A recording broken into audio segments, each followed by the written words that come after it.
सच कहा तारी लड़की, ई हमर वैष्णवी नहीं, कोनो बुरी आत्मा है।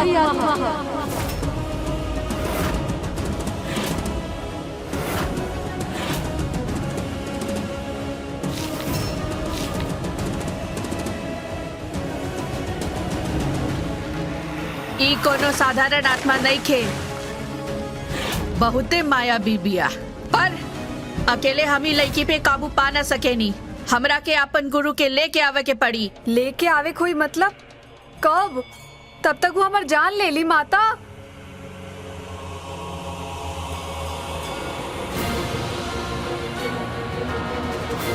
चिंता मत करा, ई अभिमंत्रित रक्षा सूत्र बा।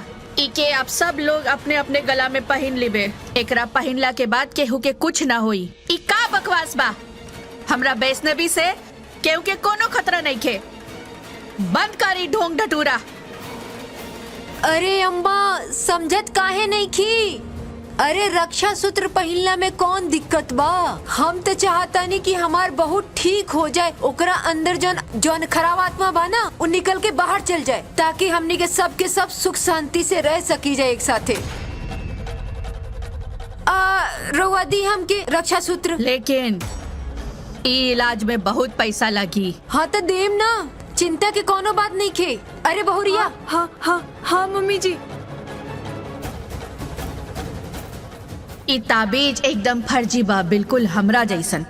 इतना आसानी से सबके बेवकूफ बना देनी। हाँ? ए ले जी। एके हमरा हाथ में मत दा, हमरा हाथ मैला हो जाई। एके ई पोटली में रख दा। ला भैया ला, पोटली दा। धन्य हो देवी, धन्य हो। चल तानी हम।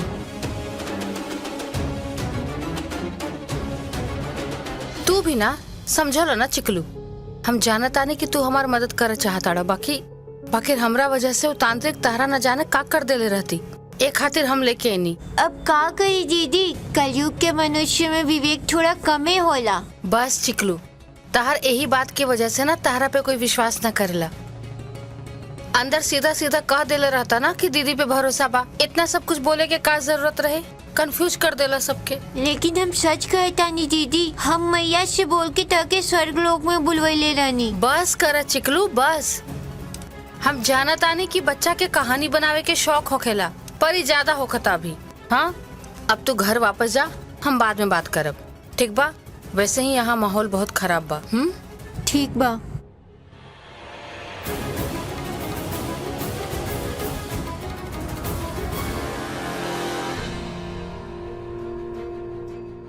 हमार गुड़िया ठीक तो हो जाई ना? अवश्य, हमरा साथ भेजबू तो अवश्य ठीक हो जाई।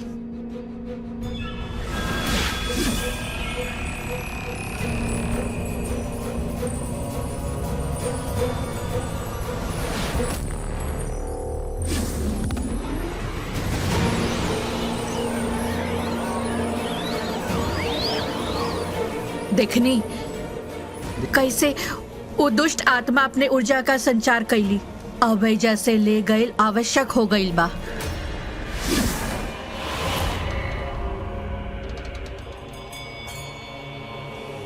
कहीं कहीं अपना क्रोध के आवेश में कुछ कर न दे।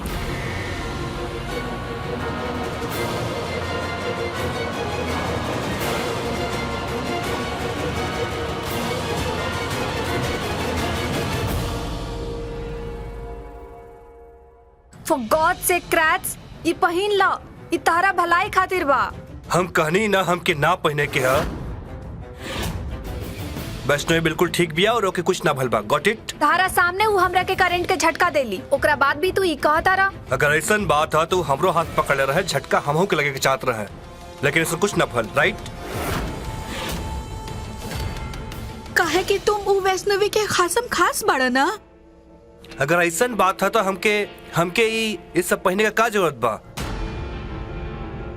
ए बिटुआ, हम मानत नहीं कि वैष्णवी तारा के कबो भी नुकसान नहीं पहुंचाई, लेकिन ये ताबीज पहने में का नुकसान बारे? यूं समझ ला कि अगर कोनो बुरा शक्ति तोहार कोनो नुकसान करे चाहे ना, तो ई रक्षा सूत्र ताके बचा ली। तो पहिल न ना एकरा के।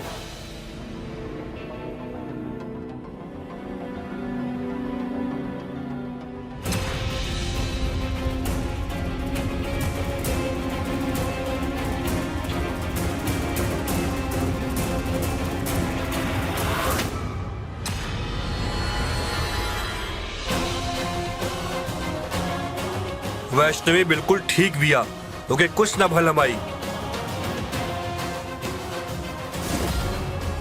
वो हमार वैष्णवी बिया, वो कोनो चुड़ैल ना बिया।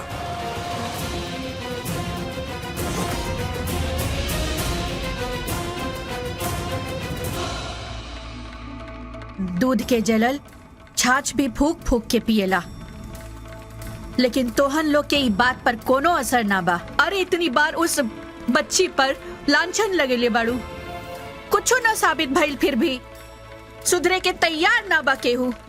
अम्मा हम जौन करतानी उ वैष्णवी के भलाई खातिर करतानी। उमे ना अजीब से एगो शक्ति आ गइल बा अम्मा, रउआ समझत काहे नहीं की। उर्मिला, जौन तरह शक्ति के आभास अब होता ना, हमके बहुत पहले हो गई रहे। तभी तो हम अपना बबुआ के बियाह ओकरा संग करले रही। वैष्णवी छठी मैया के बिटिया बाड़ी, ओकरा में छठी मैया के तेज बा, ओकरा में दिव्य शक्ति बा। लेकिन हमरा से भूल हो गई बा, जे अशुभ कहनी जा। हम ही रहनी जौन कहले रहनी की वैष्णवी हमार जिंदगी के सबसे बड़ी गलती बाड़ी। पता नहीं का भइल रहे जो हम ऐसन शब्द बोलनी जेकर पछतावा भी ना कईनी। अगर हम सब वैष्णवी के चुड़ैल कहल जाई, बहुत बड़ा पाप होई। ई पाप ना करे देव सबके। अरे अम्मा, हम बस इतना जानतानी कि वैष्णवी के अगर केहू सबसे अच्छा से केहू जानता तो ऊ है उनकर मौसी जसोदा। और जसोदा के भी ना इन नया वाला वैष्णवी पे भरोसा नहीं के होता अम्मा। अगर पूजा पाठ के कोनो उपाय से वैष्णवी के अंदर जौन जौन बुरा शक्ति बा निकल जाए ना, तो हम वो उपाय जरूर करम। हाँ हाँ, सही कहा तानी मम्मी जी। हम मम्मी जी के साथ बानी। टीना ऐसे ही सबके अपन बात में फंसावत रही जब तक कि ओकर सच सामने ना आ जाए। पर कैसे लाई? वो डॉक्टर भी तेकरा से मिलल बा। ओवरडोज दिहल जाता, जान जा सकी लाइन कर। अब अगला 72 घंटा तक कौनो इलेक्ट्रिक शॉट नहीं। डॉक्टर यादव, हमरा उनका से या उनका तरह कोई और डॉक्टर से मदद लेवे के चाहिए, शायद कोनो सबूत मिल जाए।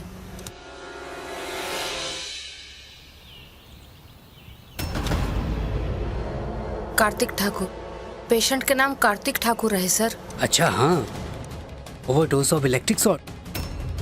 अपना स्टाफ के डटले रहनी है खातिर। बाकी कलस की उनकर मेहरारुए कहले रहली इलेक्ट्रिक शॉट देवे के। हम समझनी ना कि वो इतना इलेक्ट्रिक शॉट देला के बाद वो भाग कैसे गईले। देखिए सर, हम उनकर पत्नी हैं सर, और हम उनका के भर्ती ना करवेले रही। का बाकी उनकर पत्नी तक कौनो एनओसी दे ले रहली, उनकर साइन कइल। एक मिनट, ये देखो वैष्णवी ठाकुर।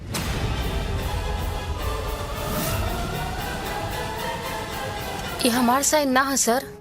यही खातिर हम मदद की उम्मीद से आयल बानी। हमरा जाने के बा कि कौन रहे हो जे हमार पति के यहाँ इलेक्ट्रिक शॉक देवे खातिर छोड़ देहलस। बस हमरा और मदद के जरूरत बा। Please sir, please.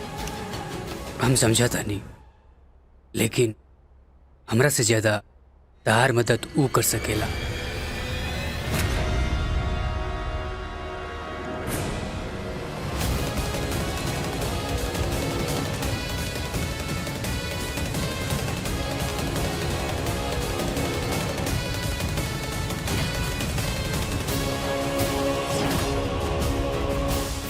तू कार्तिक के पत्नी हो, अपन हक जतावे के सीख। हम तहार पैचअप करवा के ही रहें।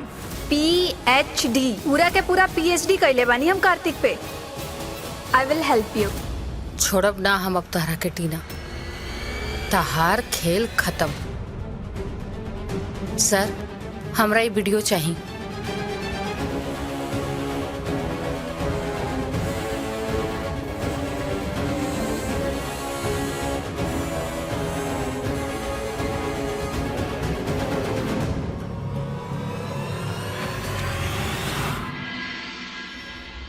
दीदी के सबूत मिल गई मैया। आज सबके सामने सत्य बाहर आ जाए। दीदी निर्दोष साबित हो गई हैं। सच्चा भक्त के प्रयास कबो व्यर्थ न जाला शैशव। अपन कर्म के फल पावे से कोनो मनुष्य ना बच सकेला।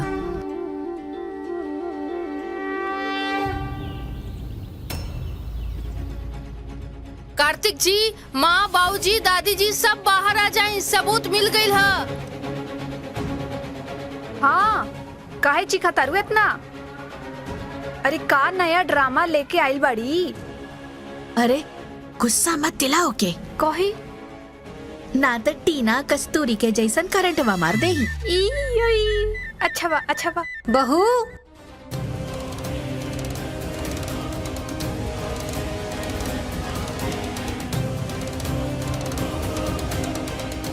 कार्तिक जी के कवन मानसिक चिकित्सालय भेजले रहे, उस सच्चाई दिखावे खातिर बुलेनी हम आजी।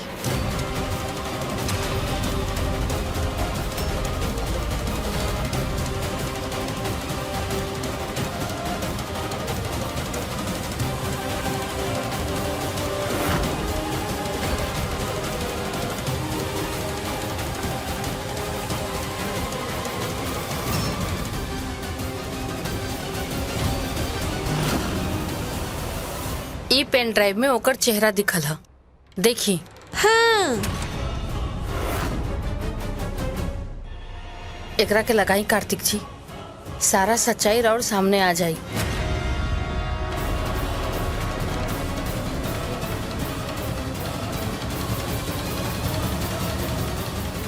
फिर से कोनो नौटंकी शुरू कर देली। अरे काहे सब केहू के बेवकूफ बनाओ तारू? जब तू कुछ न कैलू हा तो डरत काहे बाड़ू? वैष्णवी सही कहता है टीना, लगा के देखे के तो चाहिए पेन ड्राइव में का बा।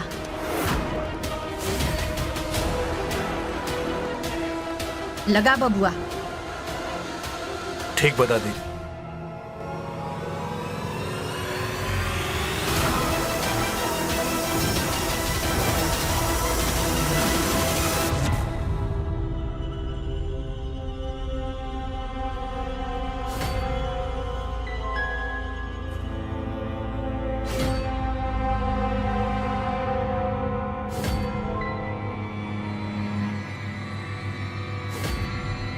अरे ई त तूहे हाउ।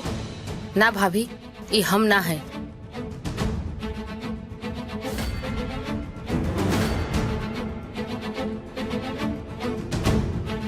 तहरा का लगता? तहरा के छोड़ के सबके अंधा बा?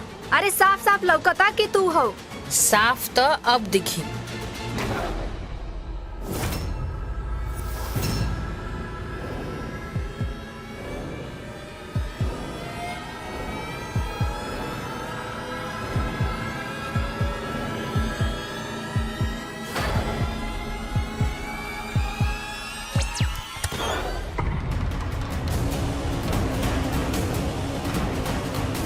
अरे का भइल लाइट के?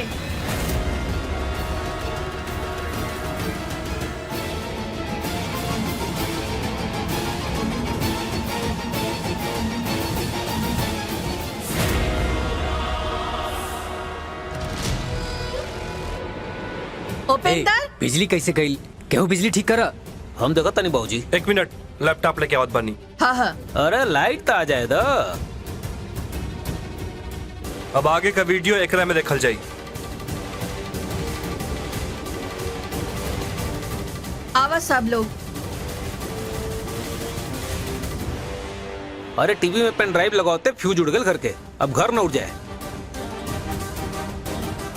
करण, जब देखा तब कार्तिक बबुआ के बोलत रहेला। अपना भी इलाज करावे के बारे में सोच ले जरा। बुड़बक। अरे वीडियो लगैले बाड़ी तो देखे के पड़ी ना कि काबाई में। हाँ हाँ, करा करा, लैपटॉप ऑन करा, देखी जरा वैष्णवी है कि टीना है।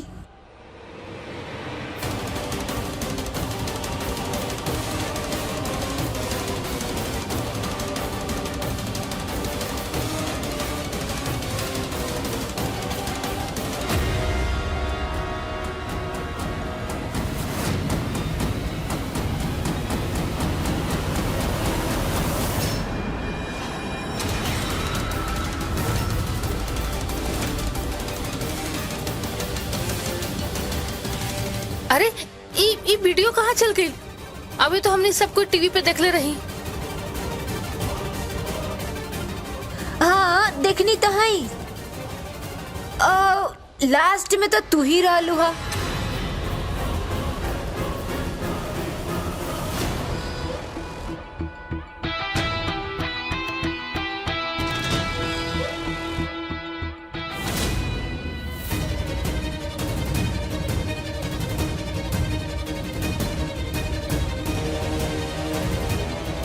हाँ हाँ लैपटॉप ऑन करा है।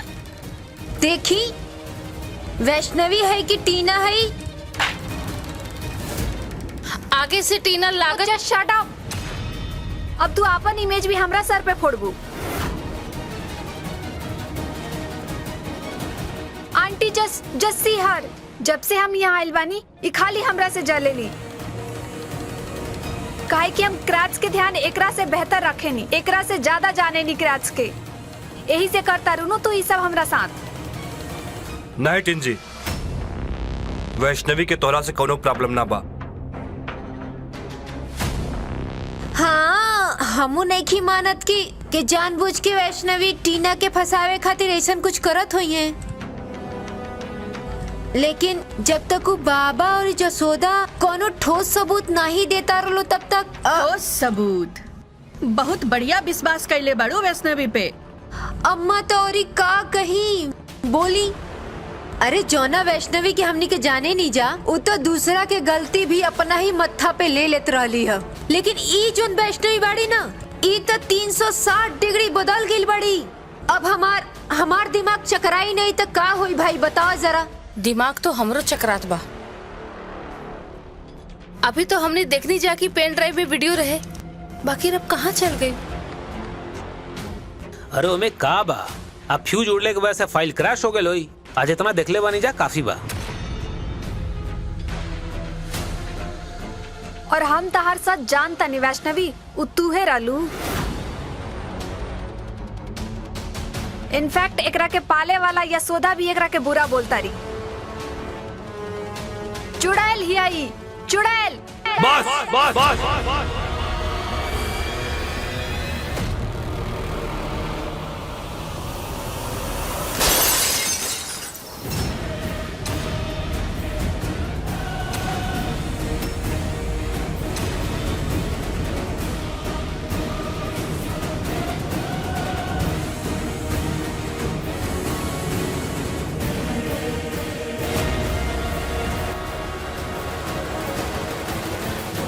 तू चाहे कुछ कर ला टीना, कार्तिक जी के हमरा पे पूरा विश्वास है और हमरा खातिर बस उतना ही काफी बा।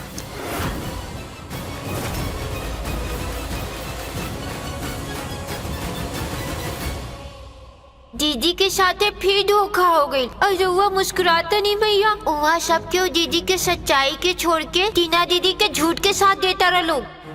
तबे ई युग के नाम कलयुग बा शैशव, जहाँ विनाश काले विपरीत बुद्धि मानव पे हावी बा। और जे ई युग में भी धर्म के मार्ग न छोड़े वही एगो आदर्श मनुष्य है। काहे कि धर्म और अधर्म के बीच के द्वंद्व ही मानव जीवन के संघर्ष है। इस संघर्ष के तप में विलीन होके ही मानव के भीतर साहस के जन्म होखेला। और आज यही साहस वैष्णवी के ई झूठ के आगे खड़ा रहे के ज्योति प्रदान करी। यही खातिर तहरा के चिंतित होके के कोनो जरूरत ना बा पुत्र।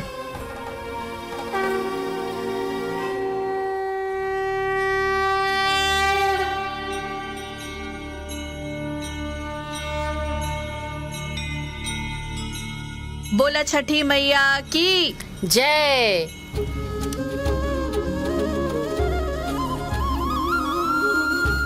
आरती ल।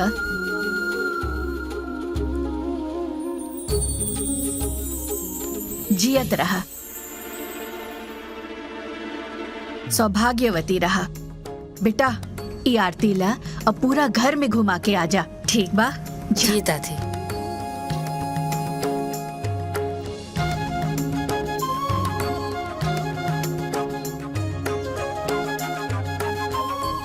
देखनी चाची जी, बुरा साया के हाथ से आरती।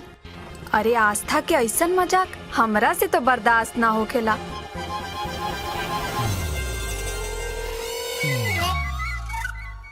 जैसे तहरा हारल पसंद नहीं खे वैसे हमरा के हमार आपन के हारल मंजूर नहीं खे। और बात अगर तहरा जैसन आस्तीन के सांप के बा तो कसम छठी मैया के एक पल खातिर दूर ना हो खब कार्तिक जी से। देखा तानी के हमरा के अलग करता। ई फैमिली ये अलग करी तोहरा के बेबी। आई होप कि तू जाने लू कि हर कोई तोहरा से ज्यादा हमरा पर भरोसा करेला और हम कैसे भी साबित करके रहम कि तू एक चुड़ैल हो।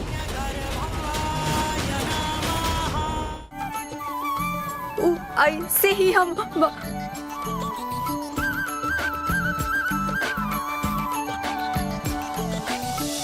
सही बात बा भाभी। बाकी रहुआ एगो बात बताई, ईश्वर के स्मरण मात्र से भूत प्रेत बला सब नष्ट हो जाला। फिर ये आरती हमरा के भस्म काहे न कैलस। भगवान करे तुम्हारी बात सच होखे। लावा हमकी आरती दा।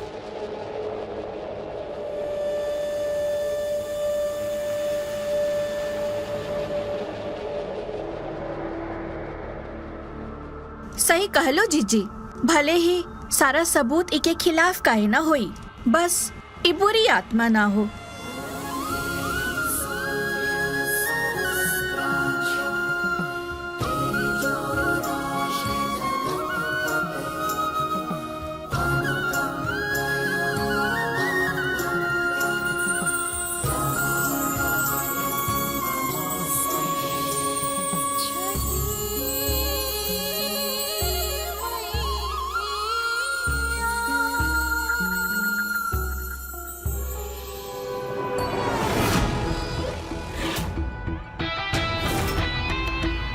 वन ऑन वन बात हो जाए। मतलब जब हमार सच्चाई तारा सामने आइए गइल बा तो पर्दा कैसन।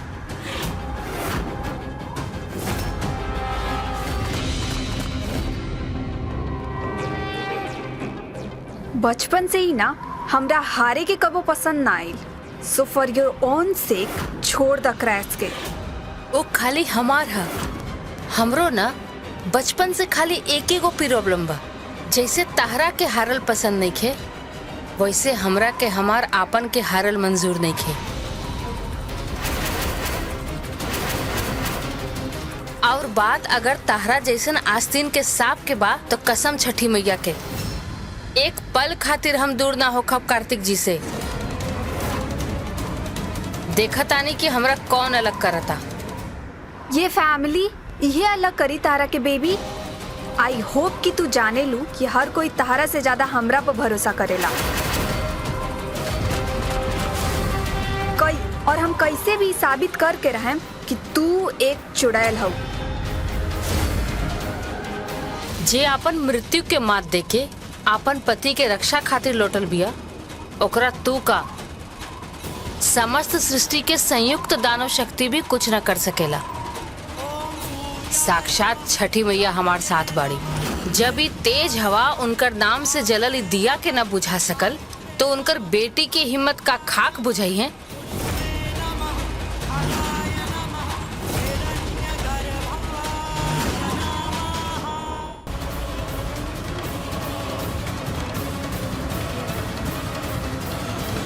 जे अपन मृत्यु के मात देखे अपन पति के रक्षा खातिर लौटल बिया ओकरा तू का समस्त सृष्टि के संयुक्त दानव शक्ति भी कुछ न कर सकेला। साक्षात छठी मैया हमरा साथ बाड़ी। ये तेज हवा उनकर नाम से जल रहल दिया के न बुझा सकल तो उनकर बेटी की हिम्मत का खाक बुझाई।